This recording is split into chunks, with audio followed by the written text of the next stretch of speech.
If I may get bold, if you really want to know where the drive-by media is today, white traditional America is the root of all that's wrong. White Christian America is the root of all that's wrong. So if that's your foundational understanding, then you can read anything in the New York Times and understand it.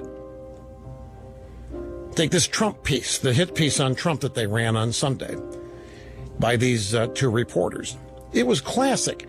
The moment I read the story, I knew what the objective was. The only thing that surprised me about the story is why now and not August or September.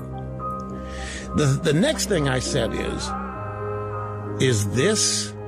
I mean, they put a lot of time and a lot of money and a lot of energy into this story. We had two primary reporters, but they're out there digging deep. And like Dr. Krauthammer says, this it?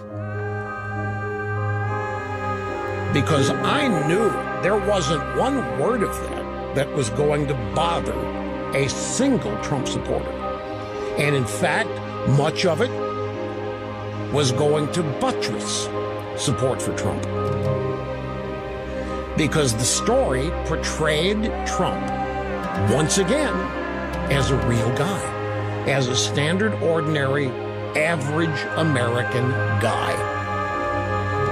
But to modern liberals, understand something, to modern leftists and liberals, the pajama boys, the metrosexuals, the feminized male population today that's epitomized with the Democrat Party, white traditional maleness is the problem with the country. It's predatory, it's brutal, it's obscenely spoken.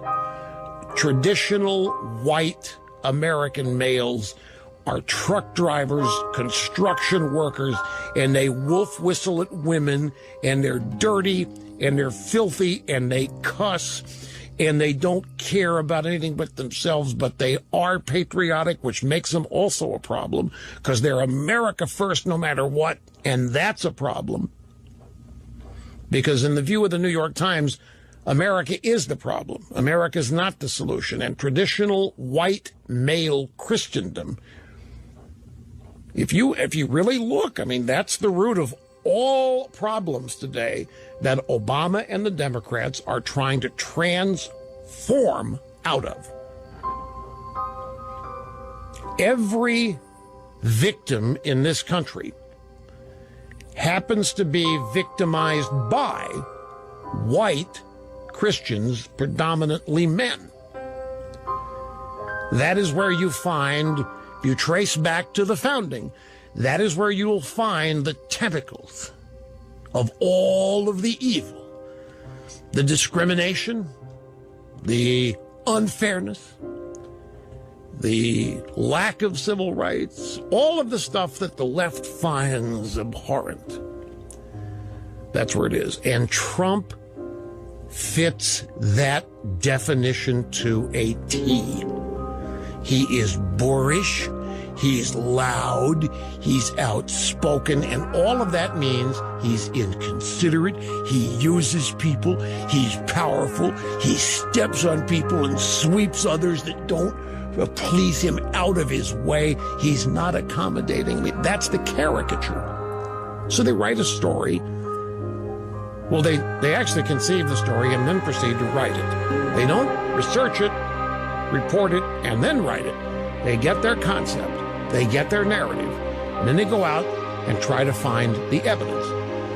And when they don't, they have to manufacture it or use half quotes or what have you. But nevertheless, the story on Trump is actually no different than painting by dots, color by dots. You just fill in the blanks based on what their own biases are and what their preconceptions are of the people they find to be the problem. So Trump magically, automatically is going to fall into or fit into that profile.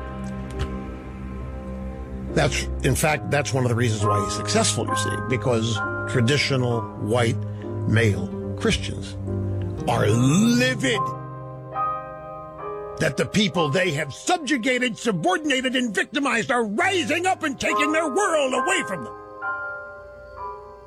The New York Times applauds that, celebrates that, thinks it's justice, social or otherwise. Trump becomes the epitome of that. Any Republican presidential nominee would be, to one degree or another. But they can't get away with it anymore for substantive reasons. 25 years ago, the Times could get away with that. The Times could have destroyed Trump with that story 25 years ago. They could have made it very problematic if all of this were happening 25 years ago. But they can't get away with it today. They can't get away with out and out lies or fraud or out of context quotes or misrepresentation, just like Dan Rather and the boys didn't get away with the forged documents about George Bush and the National Guard. Now, they still get away with some stuff. Don't misunderstand. They have some misses, but they have some hits, too. Generally, their successes are against people who haven't the slightest idea how to fight back.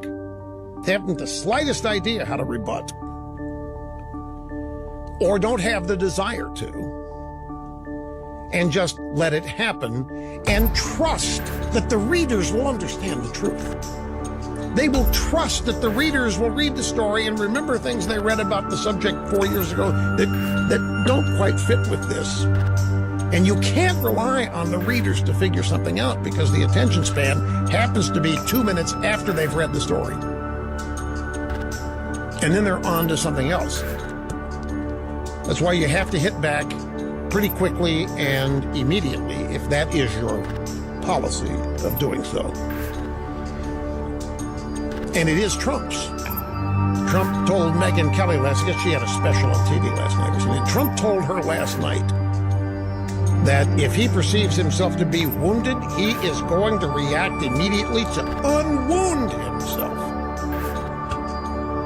To get shot, he's going to go to the hospital, he's got the bullet taken out, get sewn up, and get back out as soon as he can. He's going to get rid of the wound. He's not going to let it sit there and fester, not going to take it to, especially, when it's a crock. But the point is, how do you spot this? In my case, the New York Times, I wait to be proven that I'm wrong in believing that most of what I'm getting there is just agenda-driven drivel. CNN, same thing. MSNBC, same thing. I just know. I know that they're not news. I know that they're not media. They're not telling me things I don't know as an objective. They may tell me things I don't know, but that's not what their purpose is. Their purpose is to promote some and destroy others. Sometimes it's subtle, sometimes it's flat out direct in your face. But I do it every day.